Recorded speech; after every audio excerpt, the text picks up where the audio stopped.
Hi, my name's Adam Worth and I'm a member of the SSG training and consultancy team. I'm here today to talk to you about hazardous substances. This talk is designed to be used in conjunction with your current risk control systems, as well as HSE or other appropriate guidance.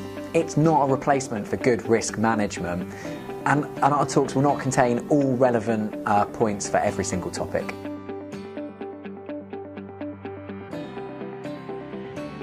Hazardous substances include things like chemicals that might be toxic or irritant or carry other hazards, but also stuff like dusts, fumes, and even biological agents. Recent HSE statistics suggest that 1,083 deaths occur every month because of exposure to hazardous chemicals. That's quite a staggering number. A recent article in SHP referred to that as being equivalent to 2 jumbo jets full of people crashing in the UK every month.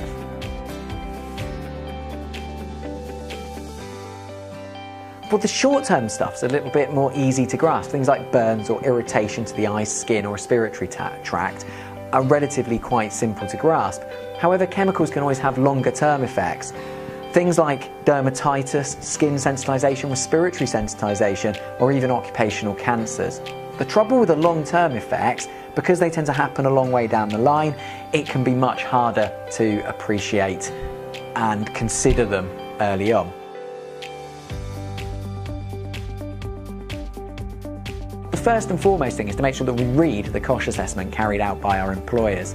We need to make sure then that we only use chemicals in line with those COSH assessments or in line with any training or indeed any safe systems of work that we may be given. We need to make sure that we use chemicals in their original container, we make sure things are labelled and stored appropriately.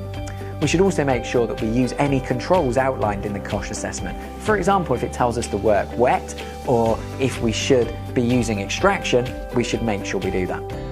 We should also make sure that we wear the correct PPE. I'm not just talking here about wearing the right PPE as in if the COSH assessment says wear gloves, I'm talking about the right kind of glove. For example, some chemicals, maybe petrol for example, will break through certain types of glove very quickly. So we need to make sure we're wearing the right PPE, or we may actually be being exposed more to the hazardous chemical. We also need to make sure that we practice good personal hygiene, making sure that we wash our hands and decontaminate by removing any contaminated clothing, for example, before we eat, drink or smoke.